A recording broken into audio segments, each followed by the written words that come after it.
यहाँ ये जमीन है 8.5 बीघा, गाँव वालों ने कब्जा कर लिया। 8.5 बीघा का आप देख लो कितनी बच रही है।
आप इधर खड़ा करो बेटा, बाकी इधर आ जाओ, इस साइड में आ जाओ। आप ध्यान दे भाई, पीछे से आप आगे जाओ ना। हाँ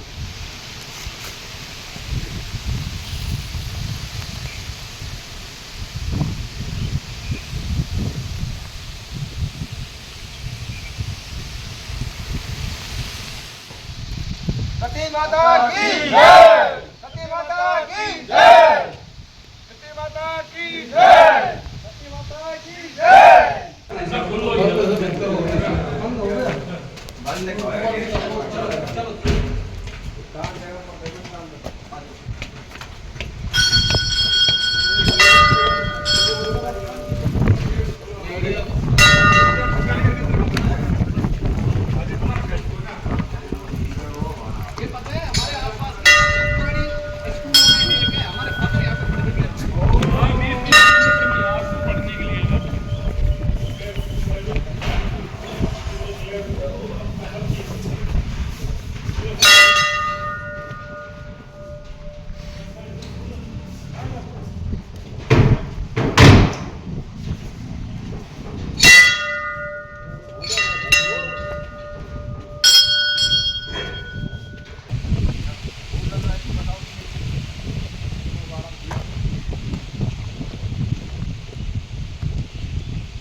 आज हम गांव की धरोहर और गांव के इतिहास को जानने के लिए आज गांव हुलमाना में आए हैं। तो अपने गांव का क्या कुछ इतिहास है वो आप हमारे साथ साझा कीजिए।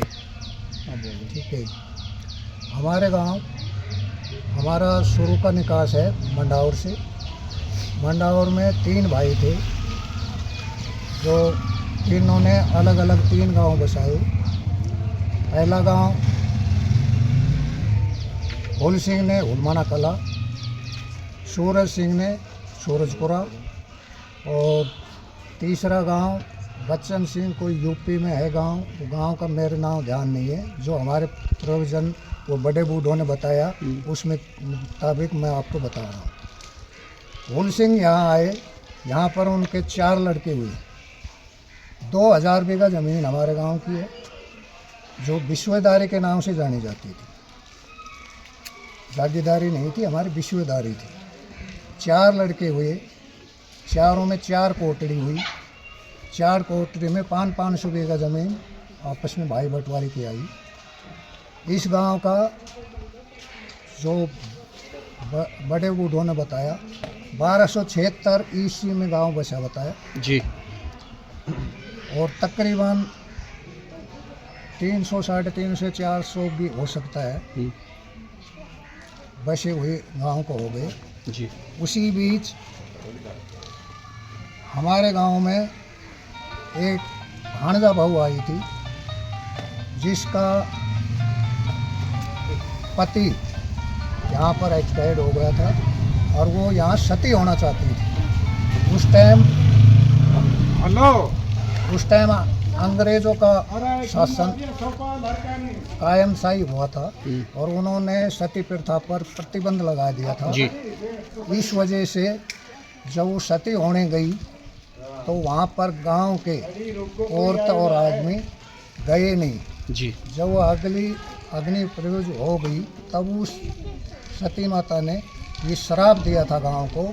अब गांव में 7 सुहागण, जो 7 सुहागण बैठकर शादी में भोजन करती है, वो करेंगे नहीं। जी। और ये जो 7 सुहागण जो आप बता रहे हो कि एक साथ भोजन नहीं करेंगे, इसका मतलब जो आम आदमी है वो कैसे पहचाने, मतलब क्या ये क्या मान्यता है? 7 सुहागण एक साथ खाना नहीं खाएंगे, वो उसकी क्या मान्यता है? ये मान्यता है, एक सुहाग थाल होता है, एक सुहाग थाल होता है। उस सुहाग थाल में 7 सुहागण बैठती हैं जी और भोजन करती हैं। ये इसको 7 सुहागणों का वो 7 बैठने का वो प्रथा थी। ये प्रथा सिर्फ राजपूतों में है? ये उस टाइम राजपूतों में ही थी जी। और अभी भी है। जी बताइए। अब भी इसको नहीं हटाया गया है, अब भी चल रहा है। जी बताइए, आगे बताइए। फिर आगे क्या हुआ जी? वो गया नहीं तो उन्होंने श्राप दिया, अब 7 सुहागण एक साथ नहीं बैठेंगी और धाप के खाओगे नहीं, भूखे मरोगे नहीं जी। वो वरदान उस सती माता का दिया हुआ था। उस बीच काफ़ी गांव वालों ने, जो भी हमारे यहाँ बड़े बूढ़े थे, उन्होंने काफ़ी होम भी किए, भंडारे भी किए, पंडितों को भी जिमाया, काफ़ी कुछ किया, लेकिन उसमें कोई फर्क नहीं पड़ा। इसी बीच एक महात्मा आया जी जिनका नाम खेतनाथ महाराज था जी उन्होंने साबी नदी में तपस्या की जी। काफ़ी दिन तपस्या की और हमारे गांव के बड़े बूढ़ों ने उनको हमारे स्कूल है जो बना हुआ है इस टाइम, हाई सेकेंडरी स्कूल है, वहाँ पर उनको स्थान बैठने के लिए दिया जी। और उनसे ये हाथ जोड़कर रिक्वेस्ट करी कि साहब हमारा ये शराब कैसे मिटे। तो उन्होंने ये बोला कुछ तो मैं अपने स्तर से जो मेरे अंदर है उससे ख़त्म कर रहा हूँ, बाकी आपको अपने गांव में एक भाणजा बहू बसानी पड़ेगी, आपको इस शराब से बिल्कुल फ्री होना है, तो मुक्त होना है। तो ये जो हमारे बड़े बूढ़ों ने बताया वो मैं बता रहा हूँ, मैं उस टाइम था नहीं, सुना हुआ बात है जो हमारे को बताया गया। महात्मा के कहने से चारों कोटड़ी वालों ने अपनी बात करी और एक भाणजा बहू और भाणजा को यहाँ पर एक ही जगह 2 को लेके आए थे जी। एक ही शादी हुई थी, एक ही बाद में यहाँ आने के बाद में जी उनको यहाँ बसाया गया था और वो शराब उस टाइम वो शराब ख़त्म हो गया और अब हमारे गांव में काफ़ी सुहागन 7 की जगह बहुत सी सुहागन हो अब गई। वर्तमान अपने अगर गांव की बात करें तो लगभग इस समय कितनी आबादी है? इस समय हमारे गांव की आबादी राजपूतों के तो 75-80 घर हैं जी और तकरीबन 151 और 60 के बीच में पूरे गांव के और दूसरी जाति घर के लोगों के जी औरों के। जी। तो अब कहीं ना कहीं अब बाबा के आशीर्वाद से अब उस श्राप से गांव को छुटकारा मिला है जी। अब वापस से ऐसी पुनरावृत्ति ना हो तो उसके लिए आप समय समय पर क्या कुछ करते हो? जो हमारे बड़े बूढ़े चला गए हैं, कभी धर्म भी करते हैं, भंडारा भी करते हैं, सती ऐसा माता का कभी मंदिर भी कोई बनवाए वहाँ पे, शादी वगैरह होती है तो वहाँ धोख खाने के लिए जाते भी हैं वहाँ पे। तो अभी साल में या कोई ऐसा कोई आयोजन करवाते हो सती माता के नाम से? ऐसे नहीं करो, शादी वगैरह में जाके थोड़ा वहाँ पे धोख वगैरह खा के आते हैं। शादी होके आती है, उसके शुरुआत में जात वहीं लगती है हमारी। जी जब भी शादी होकर आएगी दूसरे दिन हमारे सेठ भैया बोलते हैं, हमारे रिवाज में सेठ भैया पूजने जाते हैं। तो जितने भी देवता हैं, कदमाला बाबा है, यहाँ हमारे गांव में मंदिर है, सेठ भैया का मंदिर है, और आगे सती माता का मंदिर है, केतनाथ बाबा का मंदिर है, सब पे धोख खा के जिसकी भी शादी होती है पक्का वहाँ धोख खा कर आते हैं। बाबा, अपना गांव का जो इतिहास है उसके बारे में आपको कितना कुछ पता है और यहाँ पर क्या कुछ हुआ था या कैसी मान्यताएं हैं?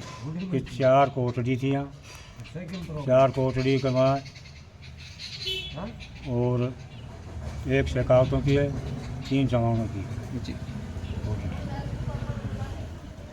और तो ब्याह शादी में क्या कुछ मान्यताएं हैं और यहाँ पर कैसी लोगों की धारणाएं हैं और क्या इतिहास है?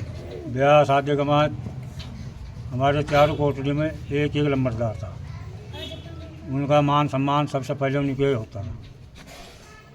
जब भी कोई भी ठिठा होता था तो हमें कोई देने वाला था, उनसे मान सम्मान पहले उन्हीं का होता था। जैसा आपने बुजुर्गों से सुना हो तो ये जो निकास था वो कहाँ से था? निकास तो ये तमामों का था, मंडावर से।